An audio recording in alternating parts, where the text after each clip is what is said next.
were being told that the new slogan was "Get rich young or die trying." It became the slogan. The only the phenomenon, such that our youth were then being told, no, after preparing you'll eat the jam. And I would then say to some pastors, tell people, if we pray for you, you can carry your drum and pass, and they will not.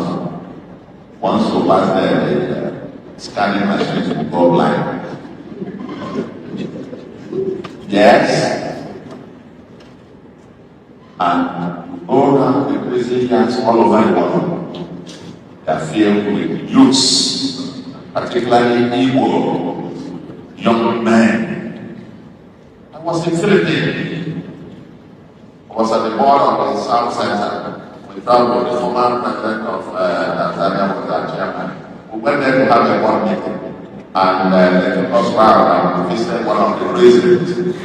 And the football club in the prison then won the National League. I was asked to give a photo of that, and I started to see the list of the players.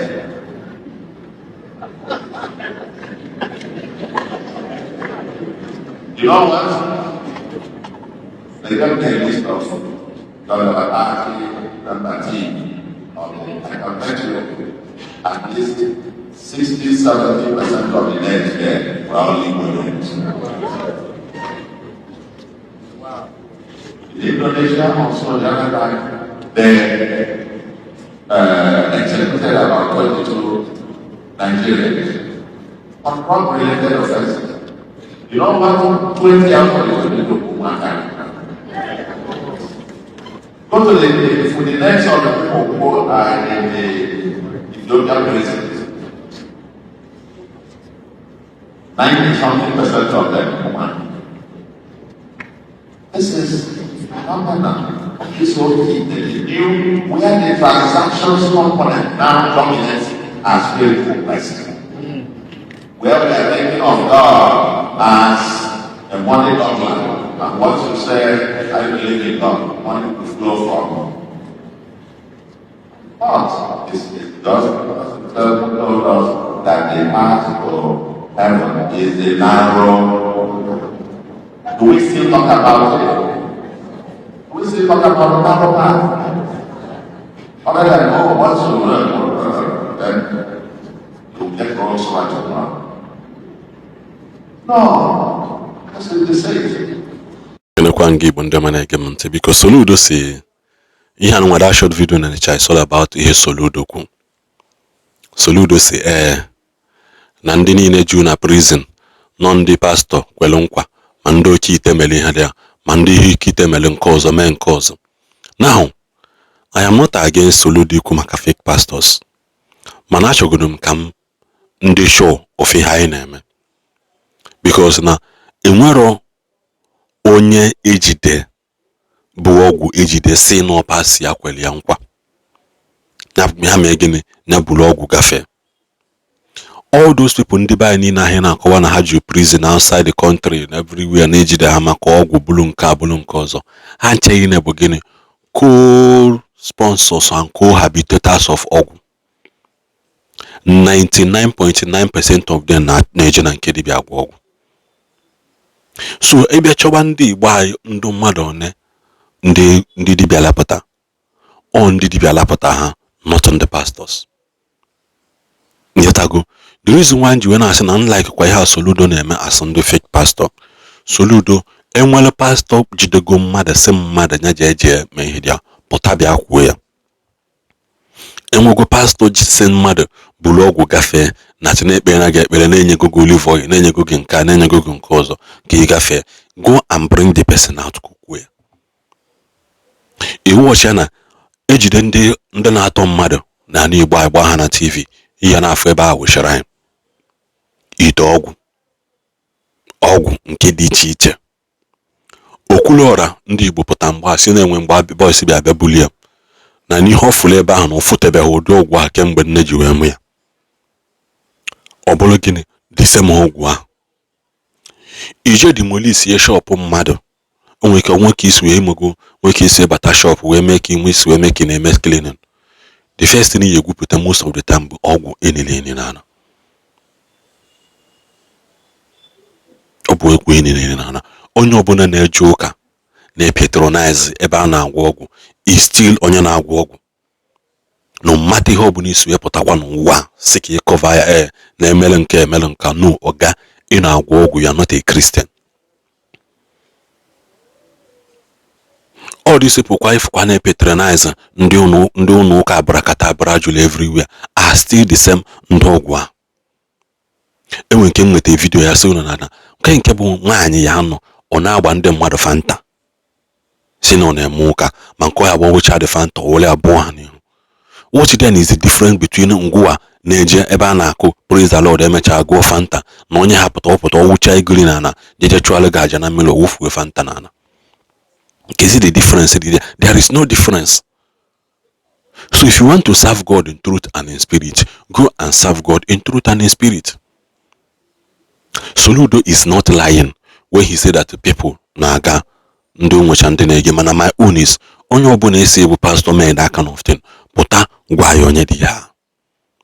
Come out and explain to us the pastor kpọọ ya afa.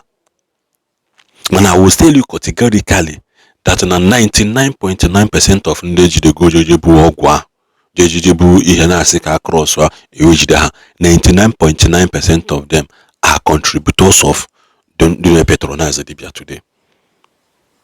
Because an average Christian ịma na-eje ụka n'ime mmụọ ma n'eziokwu will not go and patronize native doctor ka o wee nwee ike igbe bulu ọgwụ gafee. Because you on your own ịmagodo na ihe ị na-emebi ihe ọjọọ. Your mind and your consciousness kwesị ịgwa gị na ihe ị na-emegodo bụ gịnị bụ ihe ọjọọ. In Christendom ihe ọjọọ bụ ihe ọjọọ. Enwere onye genuine Christian pụta na-eme sị na ọ mara na ihe ọ na-emebi ihe ọjọọ. You may be hiding it from people but you will not hide it from God. So no matter ihe ọbụla imekwara nweta ịga enjoy ya n'obi gị ya na-ama gị ikpe except kwa nọ ndị ahụ jeje na-agwọ ọgwụ ike ha na-eje aja agwọ pụtasị gị ka ha megwala ihe mere nna ha ka emegwala ihe mere ndị nne na nna ya. Ifuzi onye ahụ olu edi ọgwụ ama ya chaka mkpem ojide ya. Enwere na the more ị na-agwụ ya the more gịnị ka those things na-enwe side effect. Ngwe mgbe bịa kwuo okwu sị ndị be anyị na this hierarchy of ịkpọ ndị dibịa ji obodo Igbo ka ha bịa mmele unu nke a na shop, it will not profit you anything. Wepụ na aka n'ihe ọjọọ, the earlier the better. The earlier the better for everybody.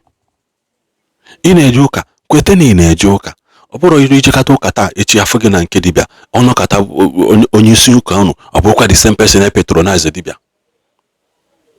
That is why Soludo binilo okwu a. Soludo, you are not, and my own thing mekwu, Soludo, you are not God to dictate ndị ha na-alụ ụlọ ndị mkpoli ndị okporo okwu na ndị ọ na-akpọrọ okwu.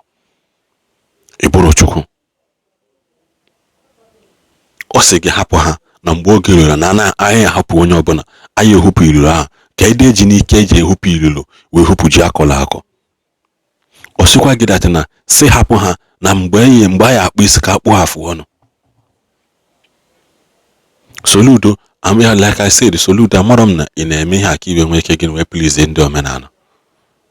Mana whichever way, at least for the first time, enwego pastor enye belin to show that na yes na some of them na-emetekwu ya.